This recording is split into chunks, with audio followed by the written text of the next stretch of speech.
kind of, like an oxymoron. What is personal banking for businesses? Well, I think maybe it's more so of, when I talk to people about their banking relationship, say everybody has a bank. Right. Do you have a banker? And it's really critical for businesses to have that. And in many banks, high-end customers will have a personal banker because they've got large balances or large net worths, and that's kind of in any size bank. But for business owners, it's really important to have a banker, someone who is your advocate, who knows your business, who's taken time to get to know you. We're kind of part of that financial team with the CPA and an attorney, if you can afford one or need one. So I think if everybody has a bank, do you have a banker? And that's really the concept of it. And that's why it's really important. And the smaller your business, the more critical it actually is. So the difference is that personal relationship, not just going and seeing the teller, maybe seeing a loan officer here and there if you need to. It's that personal relationship. Is that right? Yeah, I think it's us taking time to get to know you and your business. And in the course of that, sometimes we should be able to provide some advice to you, some things that we've learned from our experience and what we know, and be able to help you be more successful. Now, sometimes that means telling you stuff that you don't like to hear, and pointing out things about your company, but it's really based on what we know and experience. And I've got over 36 years in this business, so I've seen a lot of things happen, and the ability to share that and help you be more successful is really something very satisfying for me. It's a concept that we have in our bank, and smaller banks really have that, and I have a whole team of people that strive to do that out at Riverwalk. But when we're looking at a small business owner, they don't often have somebody that can speak for them or lend experience to them. And so then if we can get them to come to us first and have that chat and discuss possibilities, sometimes we can prevent them from making mistakes that will make them less successful. Okay. Any specific programs or services that are offered from a personal banker that can help businesses? Well, I think all banking services are pretty much the same. I mean, if we compare those, so it's everybody does loans. The pricing is different. Structuring can be different. What you take as collateral, or if you do, who offers SBA loans and that kind of stuff. So I think program-wise, we're all pretty much the same. There might be a little wiggle here and there that somebody has different, but basically it's who you're working with. And I will look at things differently than someone else will, and I think that's where we all differentiate ourselves. If someone has a banker, I talk to someone, they have their own banker, they've known them, they've worked with them for years, then that's what I offer, and that's what we all are looking at. So I'll tell someone, stay put, but can we talk later, and maybe we can help you do business here. And so it's the difference really is people, and in Bakersfield, we know this is a one-on-one town. This is a relationship town, and sometimes I've told people things they don't like. Hopefully, a few days later, they're going to realize that I did it because I thought it was best for them. It's that personal touch. It's not, I'm going to call an 800 number and work my way through a menu and see if I can get an answer. It's, I'm going to call Bob. Yeah. Okay. Even if I don't like what he's going to tell me. But if we could get them to do that and trust us to do that, that's really a point where we enjoy being able to help them. And when you have somebody on your side like that, working together for you, that's just unbeatable for a business. So I'm assuming that any business can benefit from personal banking. Are there any in particular that really need that personal one-on-one touch? I think that particularly the smaller businesses where they don't have much of a team, much of a staff, they're wearing a lot of hats, and what their tendency to do is to work in their business and not on their business. Right. So they're blowing and going, they're trying to make money, and they're working hard, and they're not noticing, they're not taking a look at their financials, they're not studying trends, they're not understanding what's going on within their staff. They haven't noticed different things going on perhaps because they're just working so hard.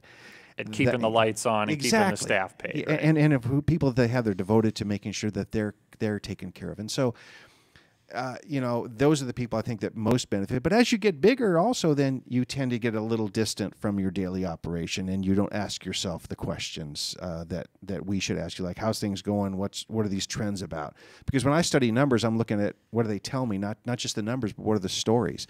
And so a lot of small business owners, and even, as I said, bigger ones, don't look at that. So I think the small business owner is the one that can benefit. And when you start small with us and begin to grow like that, then you've got a banker who knows your long-term history and can work with you. And then you just say, remember back when I did this? We go, right. yeah.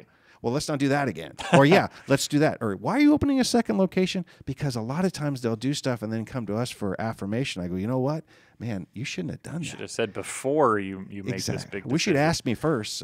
So and let's expand on that a little bit. What are some of the common mistakes that you see businesses making, either financially with their financial statements, things like that? I think it's just not understanding their own numbers, because I'll ask someone, so can I get your tax returns? And my background is I can lay those out and go over them and look at it and say, okay, let's see what your trends are, see what's going on. And I'll ask them, hey, what's this expense? I don't know. You'll have to ask my CPA. I go, wait a second. That's your business. Right. You don't. But this is the point where they're so working so hard, they're not really noticing that. That's a mistake, not understanding their own numbers. And then another is really committing to things or doing things that potentially put the business at risk, or they're trying to expand without truly doing the research because they want it so badly, and it's like a dream. But the facts are is that it may not work exactly how you think, and so those are things, if we can get them to do that. And then sometimes, thirdly, I guess understanding that we don't like saying no. Right. I mean, because that's how we build businesses, and our philosophy is to fuel and grow vibrant communities here.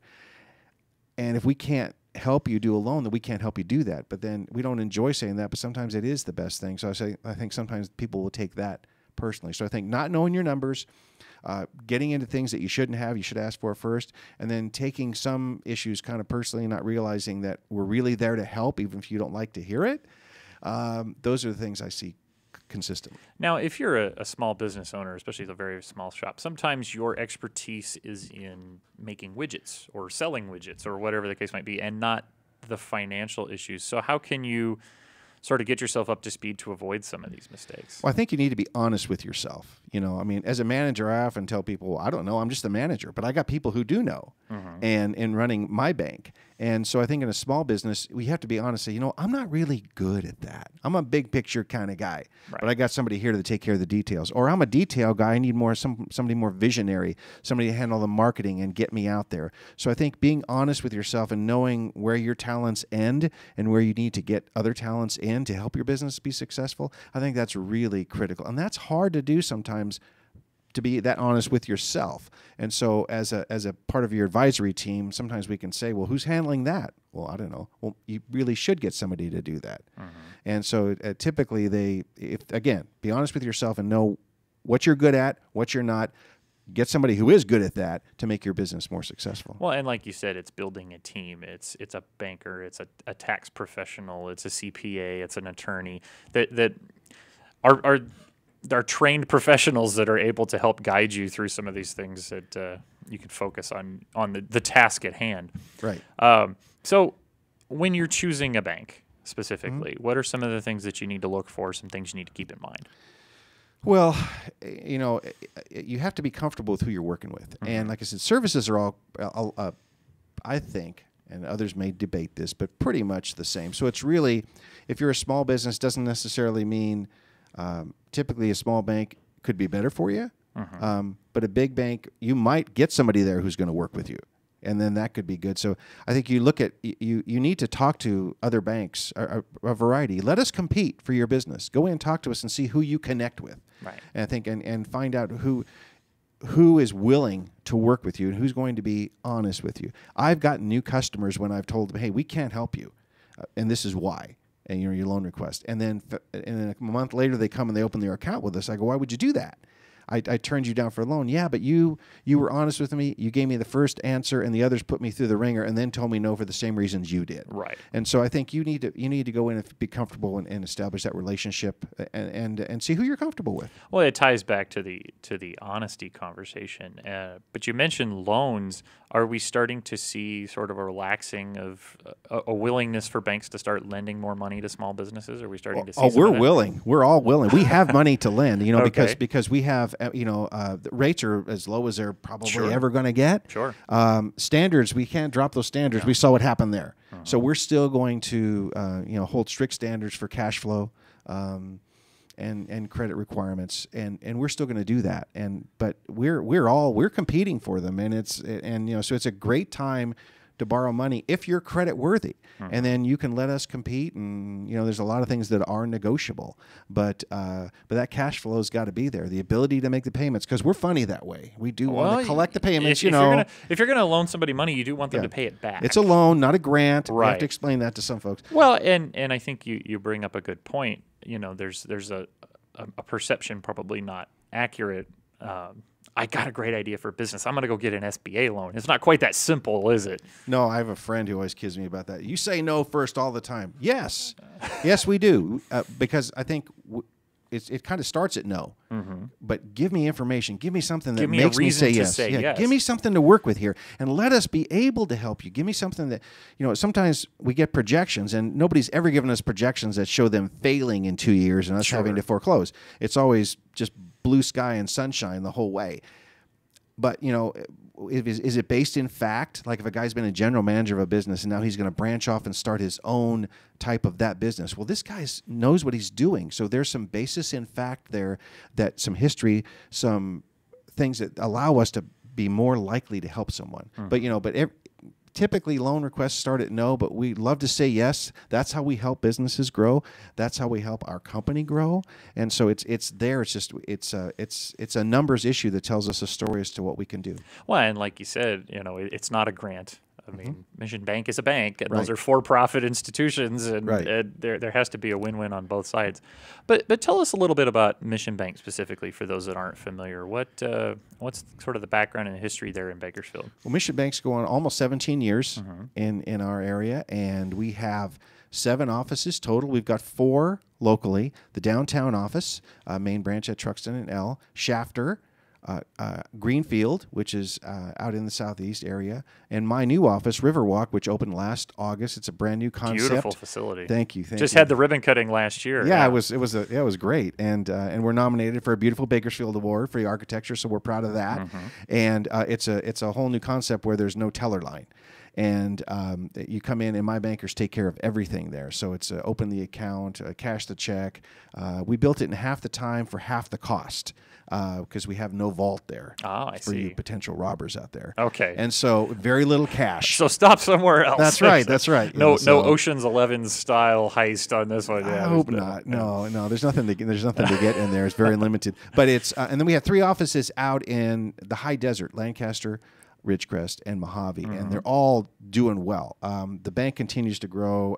Loans were up 12% last year. That's double the industry norm. So there's a lot of good things going on that I've been there a little over 2 years now, and really enjoy being part of that movement. And we've got a lot of great young leadership in here, really smart people, vibrant people looking to move forward and help businesses, and it's an exciting thing to be part of. This new office was fun. I was really honored to be brought on to be involved in the whole setup and get things going. And so it's great to see our people develop, because then our customers are going to develop as well. So it's really some great things going on. And all the locations have sort of that personal relationship philosophy where you can... yeah, and everyone has a little bit of its own feel, because each geographical area, like Shafter, it's the place. Right. And so it's just everyone has its own feel, but it's a great feel. And so... I think people, if they're looking somewhere, we invite them to come in, check us out, ask us questions, talk to us, see if you like doing business with us. But then compare, go compare other places. If you like someone else better, great. That's good for you. Everybody isn't for everybody, but we're interested in talking to anybody. Well, that's terrific. Anything else we didn't touch base on personal banking services before? No, I just encourage people to look, business owners, look to establish a relationship with your bank manager, if you're or someone within the bank who will help you manage your business, help it to grow, so that you have a good advisor, an advocate for you to work forward. I just encourage people to do that and talk to all of us, and then allow us to work with you to help you. It's all we all want to do, and this I'm speaking for all my brothers and sisters in the industry, in the banking industry. We just want to help you be more successful. There's room for all of us, and that's just what we're out there for, to make Bakersfield and surrounding areas better. All right, Bob Meadows with Mission Bank. Thank you so much for coming in today. We're going to take a break, and we'll be right back after this with more Strictly Business. Stick around.